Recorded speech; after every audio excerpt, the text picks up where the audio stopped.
এই স্যালাডটা আপনারা শুধুও খেতে পারেন, আবার রুটি পরোটার সঙ্গেও খুব ভালো লাগবে।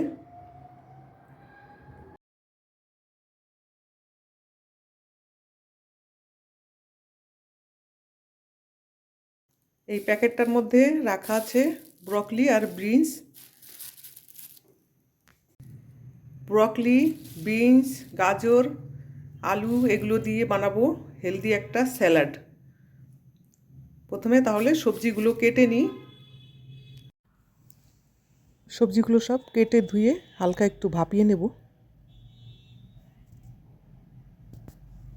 আমি একটা আলু দেব, সেই সঙ্গে থাকবে পনির। আপনারা চাইলে আলু নাও দিতে পারেন। সবজিগুলো একটু ভাপিয়ে নিলাম। হয়ে গেছে ভাপানো, বেশি ভাপানো যাবে না।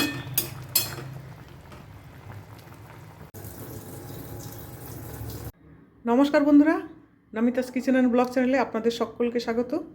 আজকে আমি ব্রকলি দিয়ে বানাবো হেলদি একটা স্যালাড। তাহলে রেসিপিটা পুরো দেখতে থাকুন, নিশ্চয়ই আপনাদের ভালো লাগবে। আর ভালো লাগলে অবশ্যই একটা লাইক করবেন, কমেন্ট করবেন। ব্রকলি স্যালাডটা বানাতে এই যে ব্রকলি, গাজর, বিনস আর একটা আলু কেটে হালকা ভাপিয়ে নিয়েছি। আর নিয়েছি পনির কেটে, পনির, একটা পেঁয়াজ, একটু রসুন আর কাঁচা লঙ্কা। তাহলে চলুন রান্নাটা শুরু করা যাক। পনিরটা একটু হালকা ভেজে নেব। কড়াইতে দিয়ে দিচ্ছি তেল।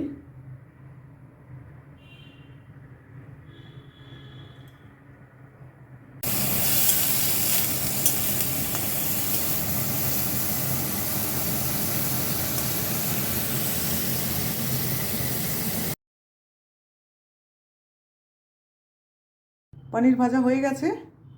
এই পনির ভাজা তেলের ওপরে দেব কেটে রাখা রসুন আর পেঁয়াজ।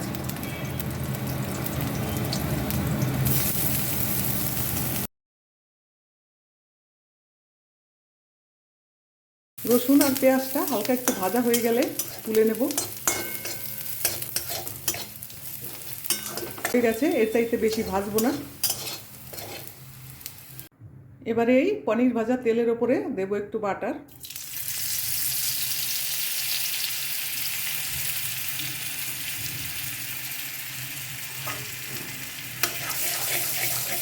এবারে ভাপিয়ে রাখা সবজিগুলো দিয়ে দেব।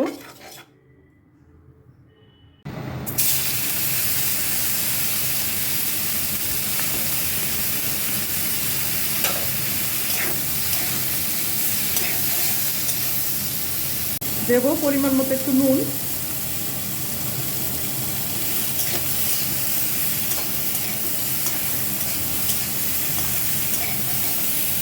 এবারে এর মধ্যে আমি ভেজে রাখা পেঁয়াজ, রসুন আর কাঁচা লঙ্কা দিয়ে দেবো।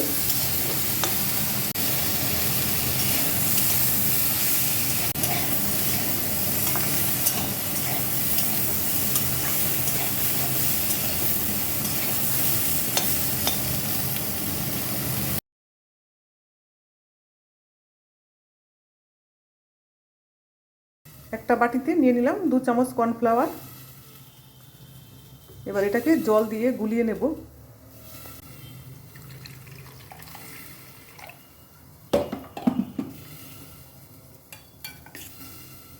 এই কর্নফ্লাওয়ার গুলানোর মধ্যেই দিয়ে দিচ্ছি 1 ঢাকন ভিনিগার।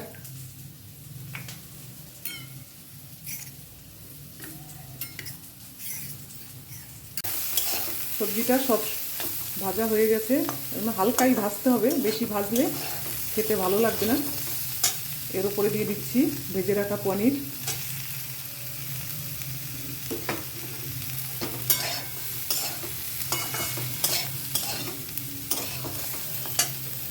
এবারে দেব গুলিয়ে রাখা কর্নফ্লাওয়ার আর ভিনিগার।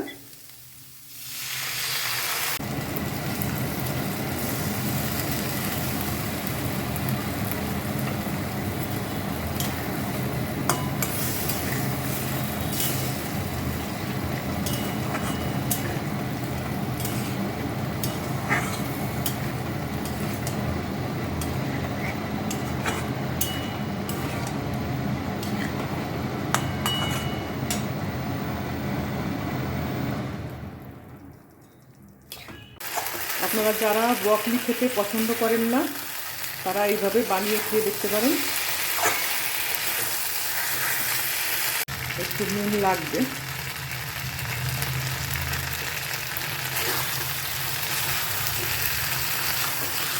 নামানোর আগে দেবো একটু গোলমরিচের গুঁড়ো।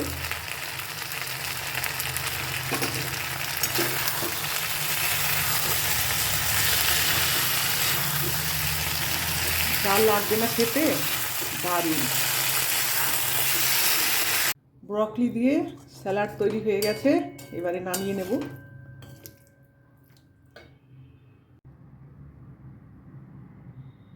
দারুণ টেস্টি হেলদি ব্রকলির স্যালাড।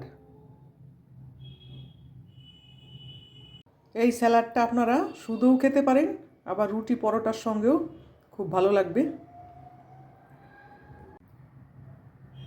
তৈরি হয়ে গেছে ব্রকলি দিয়ে স্যালাড। রেসিপিটা কেমন লাগলো অবশ্যই জানাবেন। ভালো লাগলে একটা লাইক করবেন, কমেন্ট করবেন আর আমার চ্যানেলের সঙ্গে থাকবেন। Thank you.